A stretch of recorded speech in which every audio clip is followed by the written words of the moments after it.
हम में से ज़्यादातर लोगों का मन पढ़ाई में नहीं लगता है। हम कुछ भी नया नहीं सीखना चाहते। हमारी ज़िंदगी जैसी भी चल रही हो, हम कभी उसे बेहतर बनाना नहीं चाहते। हम अपने कंफर्ट जोन से बाहर निकलकर कुछ अच्छा नहीं करना चाहते। आज हम आपको एक ऐसी कहानी ही सुनाने जा रहे हैं जिसको सुनकर आप समझ सकते हैं, जो इंसान सीखना बंद कर देता है उसकी जिंदगी का हाल नदी के रुके पानी जैसा हो जाता है, जो कुछ टाइम बाद सड़ने लगता है। क्या आपने कभी पेंटिंग बनाने की कोशिश की है?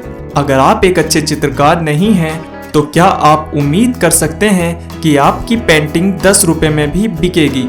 वहीं दूसरी ओर एक अच्छे चित्रकार की पेंटिंग हजारों लाखों रुपए में बिक जाती है। इस बात को अच्छे से समझने के लिए एक छोटी सी कहानी आपके साथ शेयर कर रहा हूँ।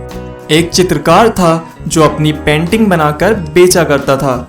उसकी हर पेंटिंग 300 से 400 रुपए तक बिक जाती थी, जिससे वो अपना घर चलाता था। जब वो बूढ़ा हो चला तो उसे लगा कि वो अब ज्यादा दिन तक पेंटिंग का काम नहीं कर पाएगा। तब उसने सोचा, क्यों ना अपने बेटे को पेंटिंग सिखा दी जाए, जो उस वक्त तक खाली बैठा था। लड़का पेंटिंग सीखने लगा। लगभग 6 महीने तक वो अच्छे से पेंटिंग बनाना सीख गया।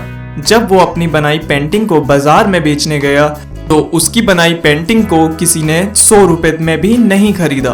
वो निराश होकर अपने पिता के पास आया और पिता को सारी बात बताई।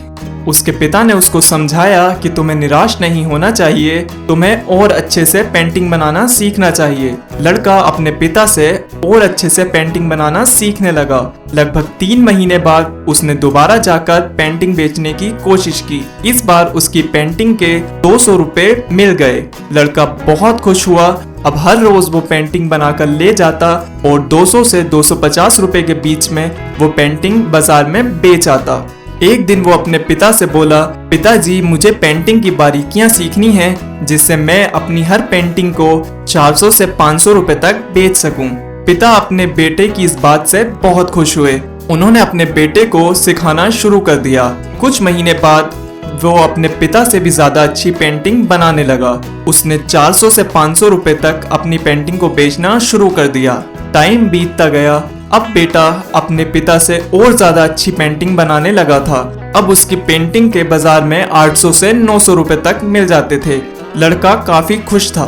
वो अपने पिता से बोला, पिताजी, आपकी पूरी जिंदगी 300 से 400 रुपए तक पेंटिंग बनाकर बेचने में निकाल दी और मैं कुछ सालों में ही 800 से 900 रुपए की पेंटिंग बना देता हूँ। अपने बेटे को समझाते हुए कहा, बेटा, जब मेरे पिताजी यानी तुम्हारे दादाजी पेंटिंग बनाते थे तो उसे वो सिर्फ 100 रुपए में ही बेच पाते थे, और जब मुझे पेंटिंग बनाना सिखाई तो मैं अपनी पेंटिंग को 300 से 400 रुपए में बेचने लगा था। मैं यही सोचता था कि जिन्होंने मुझे सिखाया है आज मैं उनसे ज्यादा कमाता हूँ। मैं संतुष्ट था और अपनी पूरी जिंदगी मैंने इतने ही पैसे कमाए। तुम भी इतने ही पैसे कमाते रहोगे जितने तुम आज कमा रहे हो। इसका एकमात्र कारण यही है कि तुमने सीखना बंद कर दिया। हम अपनी जिंदगी में कामयाब सिर्फ तभी हो सकते हैं जब हम लगातार सीखते रहें। इस बात का एहसास मुझे अब जाकर हुआ है और वह अपने पिता के साथ पेंटिंग की बारीकियों को सीखने लगा। कुछ सालों में उसकी पेंटिंग्स हजारों रुपए में बिकने लगी। दोस्तों, आपकी जिंदगी का सबसे बड़ा सबक यही है कि आपको सीखना कभी छोड़ना नहीं है। याद रखें, आपकी कमाई और आपका सम्मान कभी भी आपकी पर्सनैलिटी से ऊंचा नहीं जा सकता। दोस्तों, ये कड़वा सच है। आप अपनी जिंदगी में कामयाब तभी हो सकते हैं जब आप सीखते रहें। दोस्तों, समझदार लोग कहते हैं, ज्ञान जहां से भी मिले ले लेना चाहिए। सीखना आपका सबसे बड़ा धन है। किताबें आपको वो सिखा सकती हैं जो आप पहले से नहीं जानते। जब आप जान जाते हैं तो आप कामयाब हो जाते हैं।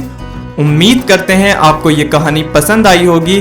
कहानी पसंद आई हो तो वीडियो को लाइक करें, कमेंट करके बताएं आपको ये कहानी कैसी लगी। इस कहानी को अपने दोस्तों के साथ शेयर करें। ऐसी ही और वीडियोस देखने के लिए हमारे इस YouTube चैनल को सब्सक्राइब करें। Thanks for watching this video.